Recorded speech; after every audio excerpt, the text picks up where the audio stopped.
साठी छोटस गिफ्ट पण आले. काय म्हणते मंडळी, उठल्या उठल्या बसलो बघा अभ्यासाला, गरम पाणी घेऊन. सर्दी खूप होती आणि शिंका येत होती भरपूर. एक्झाम जवळ आलेत ना, अभ्यास सुरू करावा लागतो चांगला. थोडं ज्ञान घेतले, आता कॉलचा टाइम झाला, प्रिपेअर हो कॉलेजसाठी.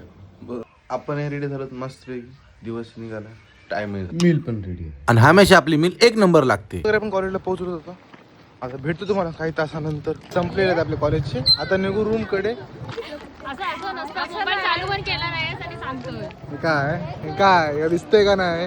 रूमवर आलेला फ्रेश वगैरे झालोय. आता युनिफॉर्म पण भिजवलाय. आता जिमला जायचंय. त्याआधी बॅग पॅक करू, थोडं खातो आणि थोड्या वेळाने जिमला निघतो. ते आपल्या धन्नू. आता आपण तयार, धन्नू आहे आपली तयार आणि निघू सर जिम कडे. एस्थेटिक लुक मध्ये बोक्या बसला होता. धन्नूला काढलं आणि सरळ आलो बघा जिमला. जय बजरंगबली म्हणून आपण आपल्या वॉर्मअपला सुरुवात केली. आज फक्त आपल्याला शोल्डर वर्कआउट करायचा, कारण रूमवर लवकर जायचं. रूमवर लवकर जाण्याचं कारण वेगळंच आहे, सांगतो तुम्हाला समोर. तुम्ही थोडं कंटिन्यू राहा आणि आपल्या भावाला फॉलो करा. का असं बघून सोडताय, फॉलो करा. शोल्डरचा 1 नंबर पट्ट्याने वर्कआउट आपण संपवलाय.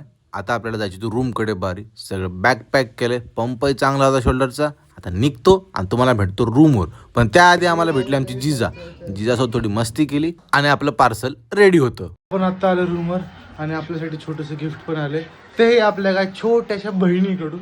मस्तपैकी सांगतो तुम्हाला काय. दीपकची भेट घेतली, फ्रेश झालो. आता म्हणलं जेवण करूया, आपलं पार्सल उघडूया. आणि पार्सल उघडलं तर मध्ये निघाले तोफू. 1 नंबर तोफू होते बघा. टेस्ट कशी आहे आपल्या लाडक्या बहिणीने बनवून दिलं ना. एक नंबर कसा जेवण करतो बरोबर.